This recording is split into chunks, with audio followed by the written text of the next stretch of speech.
Assalamualaikum warahmatullahi wabarakatuh. Saya dari kelompok 6 bersama teman-teman akan mempresentasikan tentang model pembelajaran Inquiry Discovery.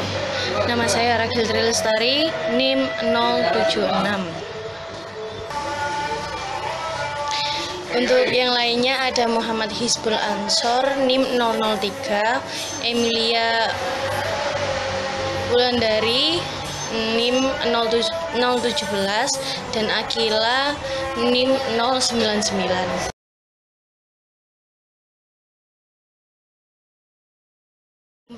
Yang pertama adalah pengertian. Yang pertama ada pengertian dari Suryo Subroto yang mengatakan bahwa discovery merupakan bagian dari inquiry, atau bisa dikatakan bahwa inquiry adalah perluasan dari proses discovery yang lebih mendalam. Inquiry berasal dari kata bahasa Inggris inquiry yang berarti pertanyaan, pemeriksaan, atau penyelidikan. Gulong tahun 2002 mengatakan bahwa inquiry dapat diartikan sebagai suatu rangkaian kegiatan belajar yang melibatkan secara maksimal seluruh kemampuan peserta didik untuk mencari dan menyelidiki secara kritis, sistematis, logis, dan analitis, sehingga peserta didik dapat merumuskan sendiri penemuan mereka dengan penuh percaya diri. Proses inquiry ini dapat terjadi apabila terdapat interaksi yang saling timbal balik antara guru dan juga peserta didik. Apabila tidak ada proses percakapan atau timbal balik yang aktif dari peserta didik, proses inquiry ini kurang dapat berjalan secara maksimal. Banyak yang mengatakan bahwa model inquiry dan discovery itu berbeda. Kan tetapi sebenarnya mereka adalah sama, hanya saja yang membedakan adalah apabila di dalam model pembelajaran discovery, jawaban dari masalah yang diharapkan akan ditemukan oleh peserta didik telah diketahui oleh guru, akan tetapi di dalam proses inquiry tidak diketahui oleh siapapun. Jadi termasuk open problem yang memang tidak diketahui, sama-sama tidak diketahui oleh peserta didik dan juga gurunya.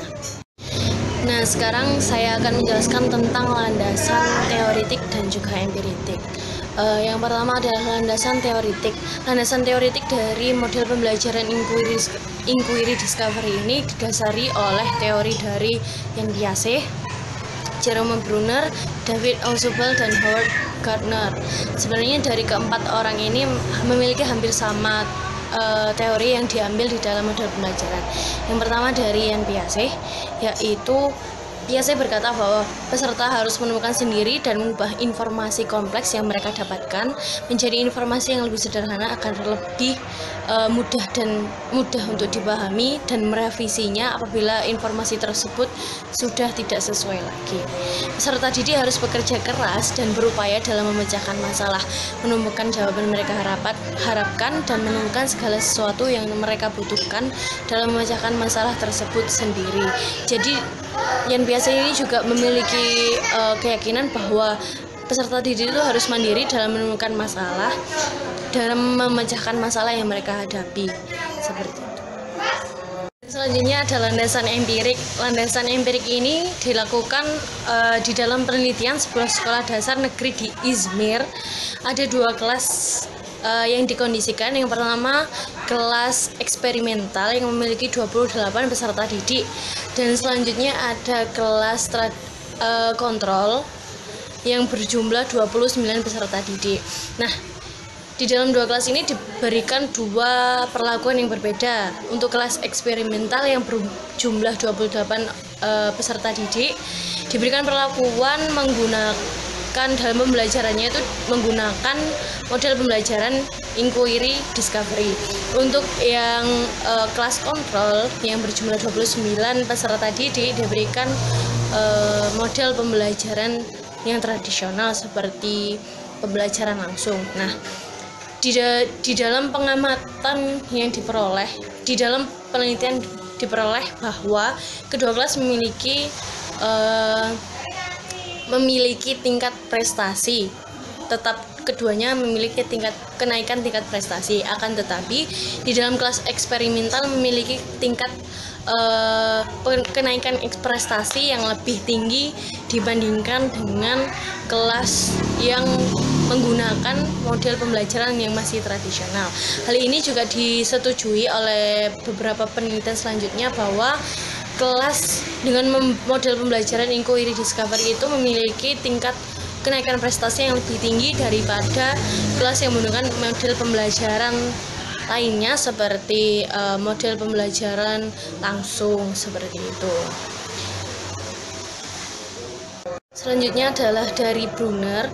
Brunner ini meyakini bahwa peserta didik yang mampu memecahkan masalah dengan cara mereka sendiri akan membuat mereka lebih menimbulkan rasa puas di dalam diri mereka sendiri dan lebih mengingat jawaban yang telah mereka dapatkan, sehingga mereka akan menyimpan jawaban dari masalah tersebut lebih lama di memori mereka.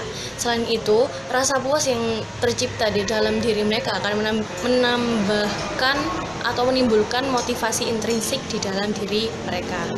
Yang ketiga dari Ausubel. Nah, Ausubel ini memiliki teori yang hampir sama persis dengan Piaget, yaitu di mana peserta didik yang mampu memecahkan permasalahan mereka akan menjadikan ingatan mereka terhadap jawaban tersebut, pemecahan masalah tersebut lebih lama tersimpan di dalam memori.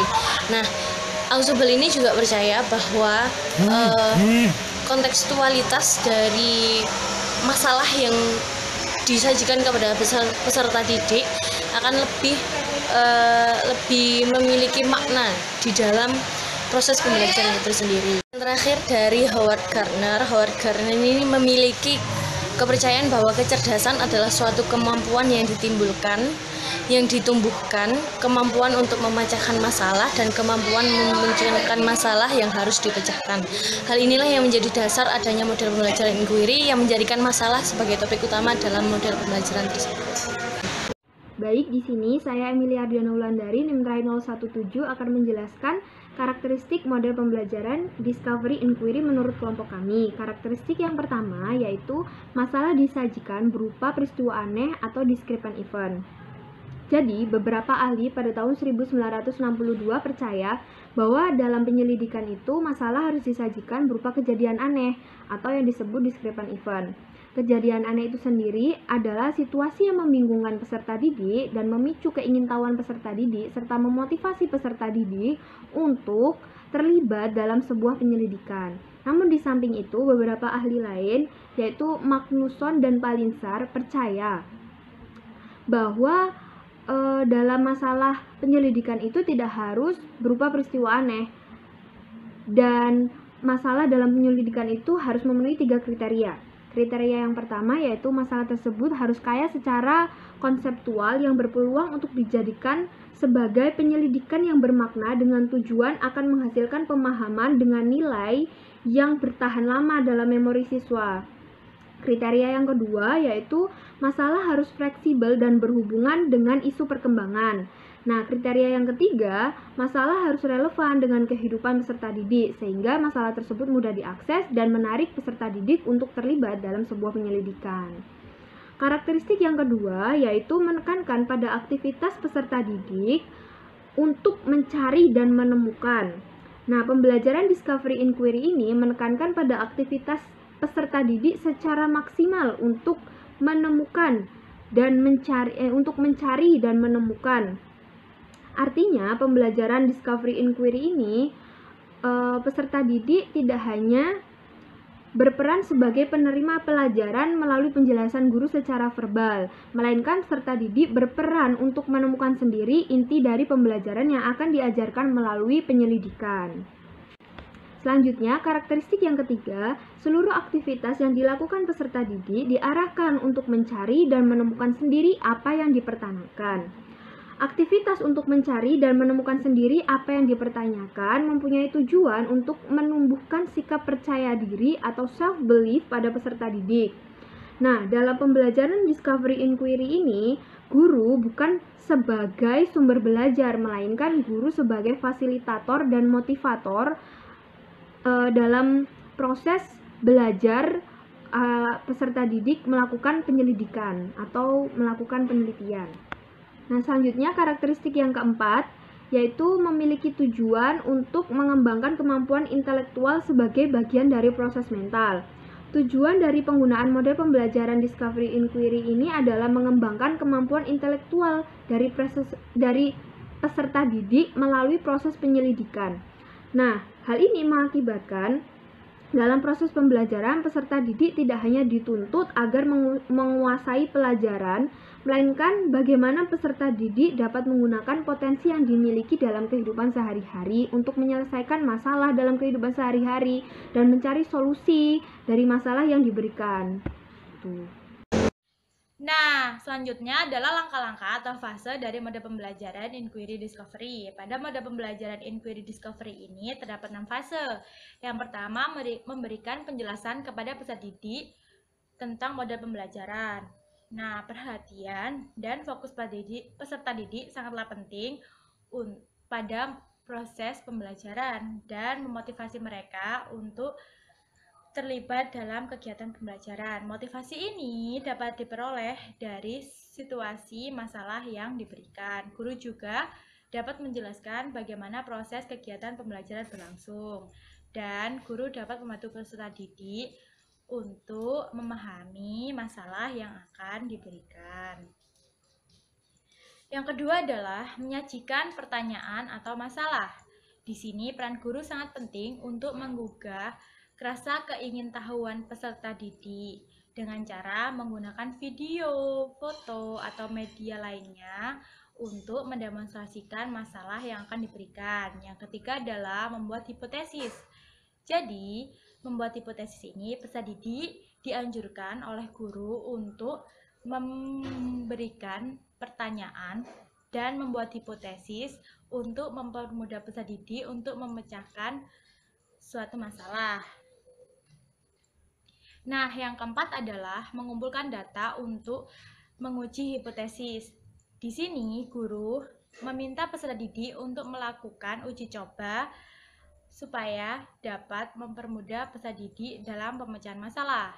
Nah, yang kelima, merumuskan penjelasan dan kesimpulan.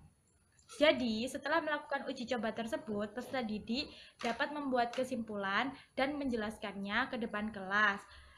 Apa hasil yang mereka peroleh dari uji coba tersebut. Nah, yang terakhir adalah merefleksi proses pemecahan masalah dan proses berpikir peserta didik.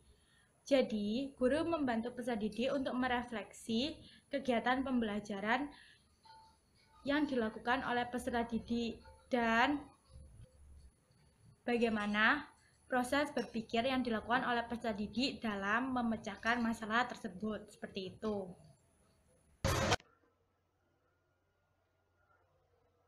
Selanjutnya, ciri-ciri materi.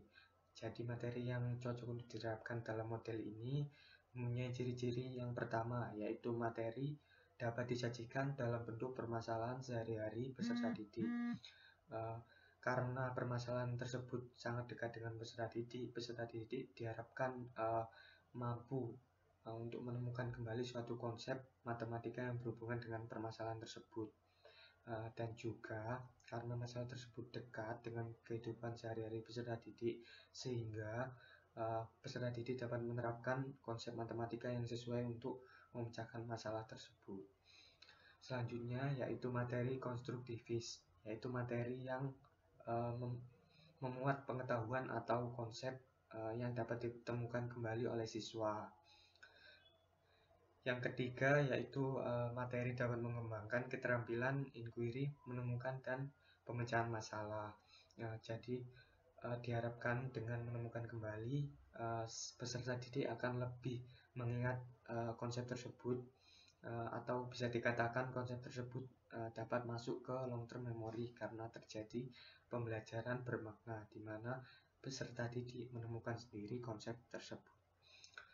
Lalu materi ini juga mengembangkan pemecahan masalah. Tentu ini sangat penting dimiliki oleh siswa. Jadi setelah masalah itu diberikan, peserta didik diharapkan mampu menggunakan konsep matematis untuk memecahkan masalah tersebut. Lalu untuk contoh materi yang pertama yaitu bangun ruang sisi lengkung pada kelas 9 SMP. Jadi karena kompetensi dasarnya berbunyi menggeneralisasi volume dan luas permukaan bangun ruang sisi lengkung. Jadi peserta didik diharapkan mampu menemukan kembali volume dan luas permukaan bangun ruang sisi lengkung dengan LKPD yang diberikan, tentunya dengan masalah sehari-hari yang dekat dengan peserta didik. Contoh yang kedua yaitu pada materi barisan dan deret kelas 11 SMA. Sama bunyi KD-nya juga menggeneralisasi suku ke N dan jumlah N suku pertama barisan aritmetika dan geometri. Jadi peserta didik di sini dapat menemukan kembali rumus suku ke N dan jumlah N suku pertama pada barisan aritmetika dan geometri melalui masalah sehari-hari yang dekat dengan peserta didik. Selanjutnya saya akan menjelaskan kelebihan dan kekurangan model pembelajaran Discovery Inquiry. Yang pertama, ada beberapa tokoh yang mengemukakan pendapatnya mengenai kelebihan dan kekurangan dalam penggunaan model pembelajaran Discovery Inquiry ini. Yang pertama itu tokohnya Rustiah pada tahun 2008. Nah, beliau ini mengungkapkan yang pertama model pembelajaran Discovery ini tuh bisa membentuk dan mengembangkan self-concept pada diri peserta didik itu sendiri, sehingga peserta didik itu dapat mengerti konsep dasar dan ide-ide yang lebih baik gitu.